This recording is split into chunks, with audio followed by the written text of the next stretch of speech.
Good morning, Fort McMurray, Wood Buffalo, and the rest of the world. You've tuned in to the Mac City Morning Show. I am your host, Elliot Pierre. We're going to start today's episode off the same way we start every episode off, with a moment of gratitude.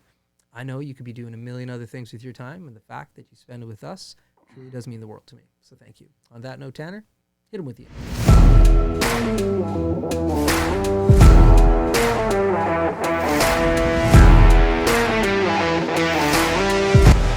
Hey everybody, Keith Simpson here from Norel Toyota. We support the Oil Barons. We've joined the drive-in movie theater. We're involved in the marathon here in Fort McMurray, and that's what makes this community such an amazing place to live. And we are back. Big shout out to Norel Toyota, our title sponsor for today's episode. We really do appreciate your ongoing support. As everybody at home knows, I don't introduce my guests because they can do a better job at that than myself. So can you please tell everybody at home who you are and what you're about? For sure. I'm Shayla Williams. I'm from Discovery Keys Music. We're a music school local to Fort McMurray. We offer piano, voice, guitar. I'm trying to remember everything. Piano, voice, guitar, ukulele, violin, and we also have art classes. What about harmonica? Don't have harmonica. And my husband keeps trying to push for accordion. He's like, you should do accordion. I'm like, no. Yeah. Okay, well, before I get selfish on my own topics, how did this all start? Where are you located? How can people find out about you and your school? Let's hear all about that. How long of a story do Well, we you got 20 want? minutes. We're located on Manning Avenue, 9919 Manning Avenue, 2 doors down from Mitchell's Cafe. Oh.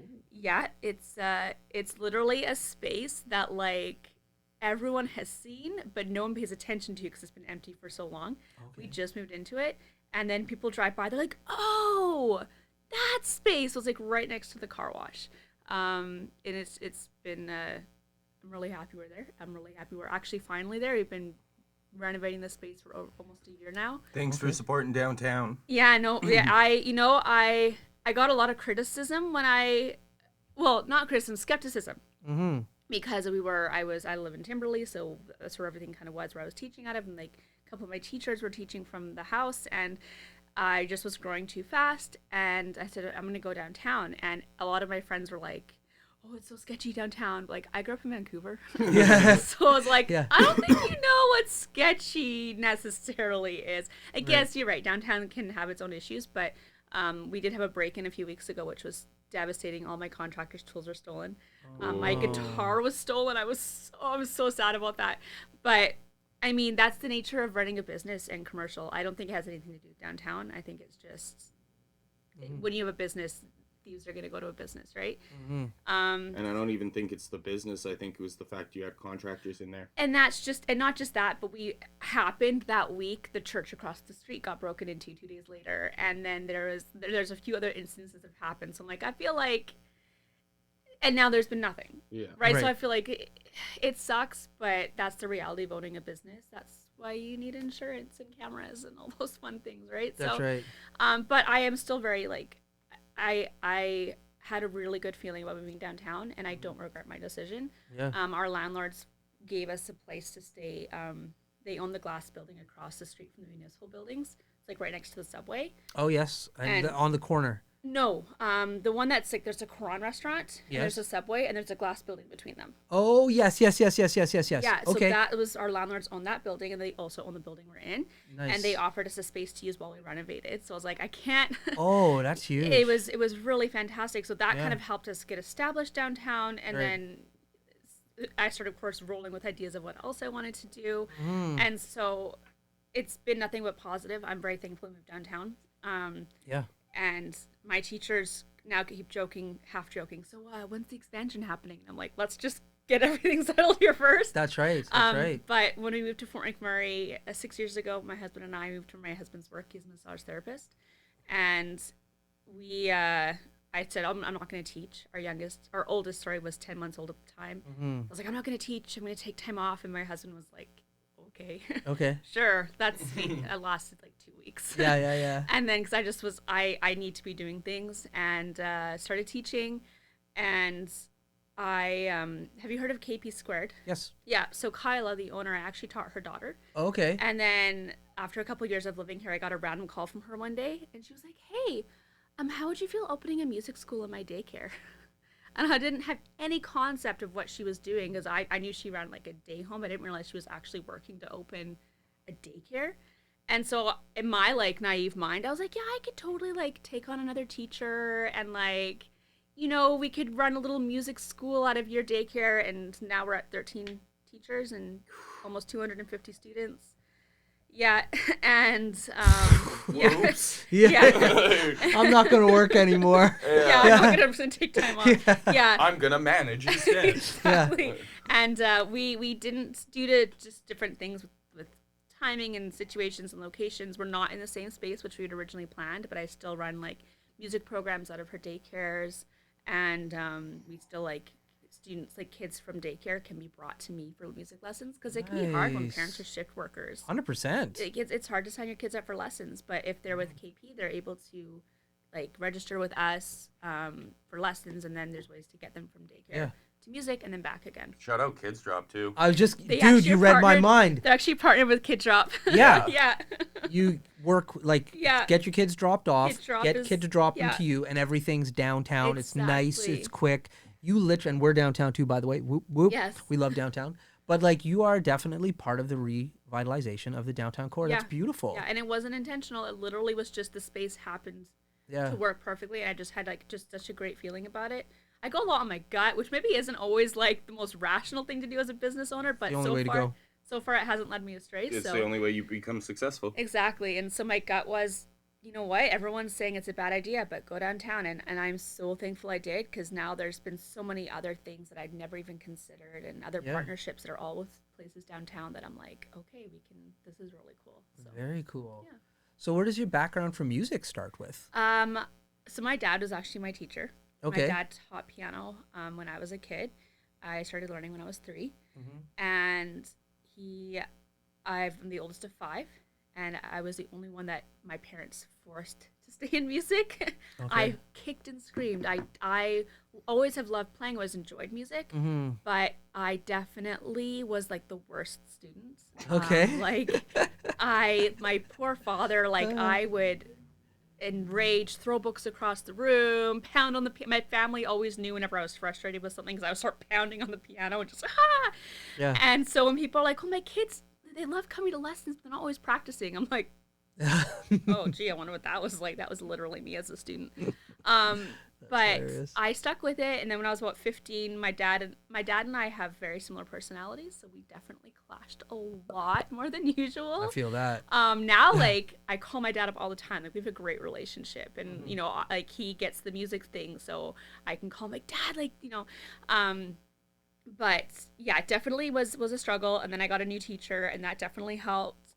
And then when I graduated high school, I wasn't sure if I actually really wanted to finish. By that point, I finished my grade 9 RCM. There's 10 grades in the Royal Conservatory of Canada, Okay. as well as your ARCT, which is like an associate's diploma.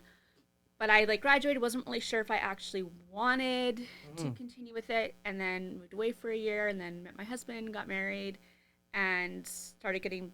I was like, well, my husband's going to school at this point now, so I was like, well, I'll maybe start teaching on the side again, because I taught through high school as well, and then decided to go back and finish my grade 10 and get my ARCT, and then it's kind of just gone from there. I did training. I've done a different program training as well for different methods and styles of teaching and whatnot. So yeah, that's kind of where I'm at. Nice. You never know where life's gonna take you. You really don't, Like, I look back at, like, I was gonna go into fashion design when I was in high school. I loved fashion design. I loved sewing. I loved all that kind of stuff.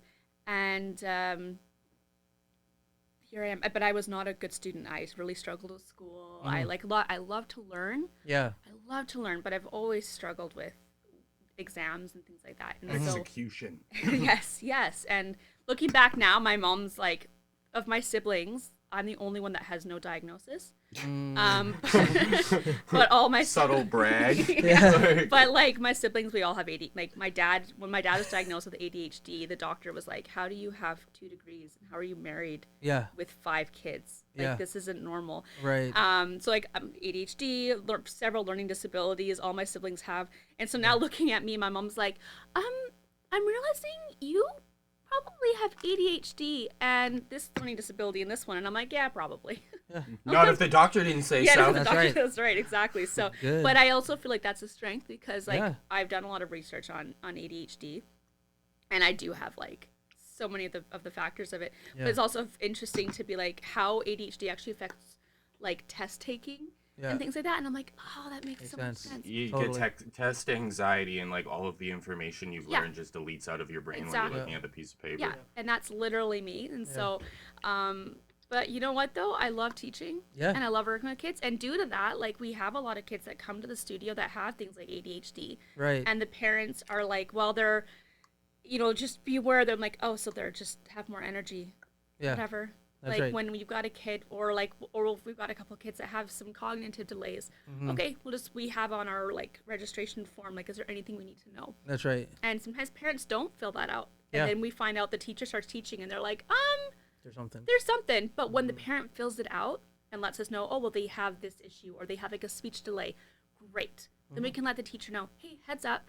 Like we've even had things like cystic fibrosis. We've got a couple of kids that have cystic fibrosis. Yeah. So we let the teacher know, hey, if you even have a cough, you need to let the family know because this kid could potentially get very ill from your mild cough. Right. But it gives us the information to then equip our teachers. Yeah. No, okay, or this child has this disability, this learning struggle.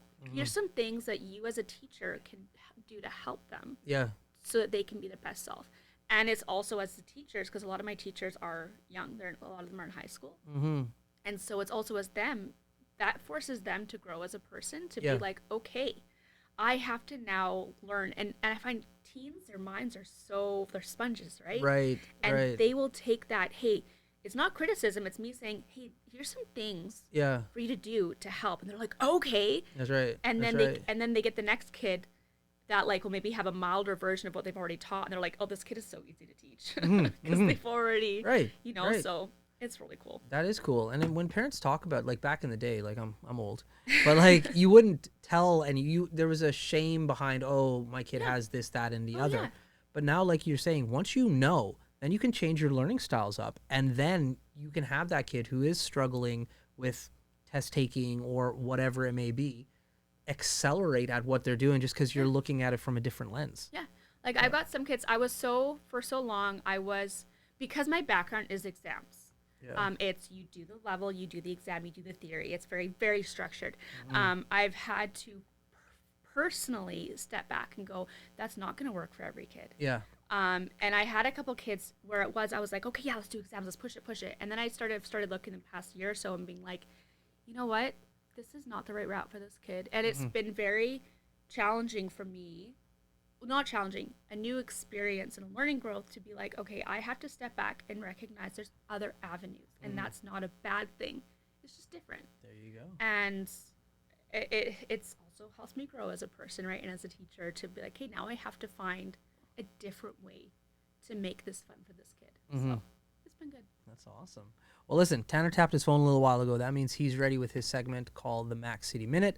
That being said, before we throw it into that, we need to go to an ad from Carrie from Patchouli Rose. Carrie, take it away. Hey everybody, Keith Simpson here from Neural. Hi everyone, it's Carrie with Patchouli Rose here at Thickwood Barbershop. If you're wondering what to get your loved one this season for Valentine's Day, I make an all-natural anti-aging skin serum called Good Skin. It's good for men and women, and it's available for purchase here at the barbershop, downtown at the Corridor Shops and Events, and on my website. Thank you for your support. And we are back. Thank you, Carrie. Do appreciate your ongoing support. Tanner, hit her with the Mac City Minute. Alrighty, question number 1. What is your favorite instrument to listen to on your own time? Ooh, that is a really good question. I think probably the violin.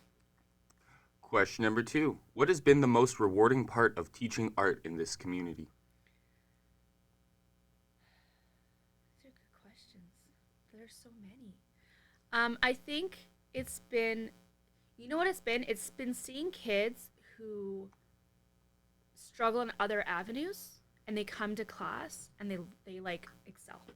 Like we've got a few students. I personally have a couple students where at school they are like the trouble kid or like the kid that's struggling or what have you, and they come to class and I'm like, really? Yeah. Like this is like I love your kid. Like this is one of my star students. I think that is the part that I love when you see this kid who music is their love and because it's my love. Mm-hmm. that's when it comes out and you see that they found a way to express themselves. I think that's been my favorite part. Cool. Question number 3. What is your favorite song to play when showing somebody your musical skill? So there's a piece of, there's a composer, she's from the 70s. She was a contemporary musician, like no one's heard of her. Her name is Liz Story. And I grew up, my dad playing her music. And there's a piece that she wrote, a version of Green Sleeves. It does not sound like Green Sleeves just because of the arrangement, but it's my favorite piece to play. It's like my go-to as well if I need to do that. Or Bach. I have a Bach prelude that I really enjoy playing and showing off as well. What was that name? Sorry, Liz. Liz Story, Liz, and then Story. Thank you. Yeah. Ellie getting that one down. Yup. Yeah. She's since passed away. There's not a lot of recordings of her stuff. So there's some. Yeah. And she's got a few things on Spotify that, but yeah, I really enjoyed her music. It's very contemporary. Yeah, that's the Green Sleeves right there. That's the one. Okay, I'm going to check it out. Yeah. Question number 4. What do you think is one fashion trend you would want to come back? One fashion trend? Yep. Ooh. She paused on that one. Like so many good ones. Yeah. No 1950s housewife dresses.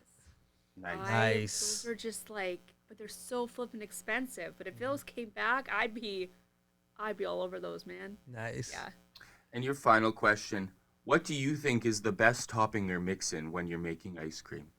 Best topping or mixing? Strawberries. Those have been your 5 questions. There we go. Now, when you say strawberries, we're talking real strawberries, strawberry flavor. You Real chopping up, you're dicing strawberries. them like full. How does this look? I'd say sliced strawberries. I like to Okay. mix them in. Yeah. Nice. What kind of ice cream? Vanilla. Vanilla.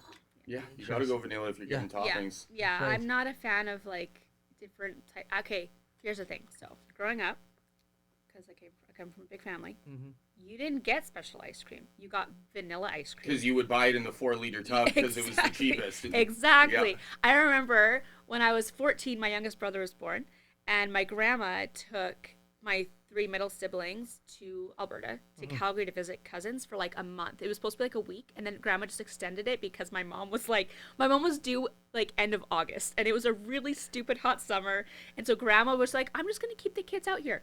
I got ice cream, like chocolate ice cream. We were like at the store with my mom, and I was like, Mom, can we get chocolate ice cream? She's going to say no. She's like, you know what? Yes. And I was like, we get and I get it all to myself. I don't have to share it. It was like the best experience ever. Just a core memory. Literally, I'm like, but now, but I remember, so I babysat for a family friends, and they always had like the novelty ice cream. And the reasoning was because the husband also only ever got vanilla ice cream as a kid. So he's like, I'm an adult. I get to buy whatever the freaking heck I want. Yeah. So now as an adult, I do buy whatever the heck we have like 5 different flavors at a time in the freezer. Nice. We have the traditional vanilla ice cream. Right. That the kids can have when they just want like, or also because it goes well with pie and it goes well with cake and stuff like that, right? But the kids know if mommy brings out the good ice cream, they're like, Yeah. or if I've had like a bad day and I have like a bowl of 5 flavors, my husband's like, I'm just gonna let you be for a little bit. And have Just your like looks at the ice cream and walks in the other direction. Yeah. But I'm like, I'm an adult. I get to buy my own ice cream now. Yeah. So, That's awesome. yeah. It's funny what like you have and don't have in your childhood and how that impacts your life as an adult and your children's Totally. life. Yeah, totally. Like yeah. your kids are never going to be like, man, I don't know what ice cream's like. They're just like, I tried it all. Yeah, And, literally. but like that's a good parenting technique because then when your kid becomes an adult, they don't go to the store and binge every flavor of ice cream as soon as they have the opportunity. That's right. That's Yeah. right. There's this place in Vancouver. It's called Casa Gelatos, and they have over, oh gosh, I think it's like over 300 flavors at a time. Oh, wow. And so that was one thing we would do every summer is we go and you could like go around and sample all the flavors. And so So you've tried over 300 flavors of ice cream, is what you're telling me? No, because they literally like have like they have like stinky feet. Oh. Like they have like all the really good flavors, and then Yeah. they have like the most bizarre Like flavors. ketchup and stuff. Yes, you're yeah, right. just because, right? And I mean, it's a novelty experience. My brothers were the ones that always tried those bizarre flavors, but I was Yeah. like, I'm not gonna do that to my taste buds. Thank That's right. you. No, I have one opportunity for ice cream right now, and I'm gonna go with something that's Exactly, That's exactly. right. Yeah. Facts. Oh, Tanner just showed me his watch. That means we're out of time. Okay. Womp womp. So before we cut you loose, though, everybody gets a shameless shout out or plug. So you have the mic, the camera, the lights. Have fun. Shameless shout out or plug. Well, I have to do a shout out to my husband, beneficial massage therapy. If you need an amazing deep tissue massage that we will hate him for, but love him after, that's my husband. What's your husband's name? Ben Williams. We're gonna talk after this. Yes. I've heard about this dude. Oh, have you really? Yes, I have. That's my husband. Yeah, There you go. okay. And my other shoutless plug out. Oh gosh, there's so many good businesses. Drop of Nature. Actually, I'm wearing her necklace right now. She is run out of corridor and herself, and she collects plants and whatnot from around Fort McMurray, and she makes jewelry, and I love her stuff. She's wonderful. So, yeah. There we go. Awesome. Well, Fort McMurray, Wood Buffalo, the rest of the world, that's been another episode of the Mac City Morning Show. From the bottom of my heart, thank you very much for tuning in. Big shout out to our title sponsor, Noral Toyota, as well as Carrie from Patchouli Rose. We do appreciate both of your ongoing support. Hope everybody at home is having a great day, and we'll see you tomorrow. Peace. It's so ballistic! Yeah, you killed that. Talk about quenching your ugly thirst.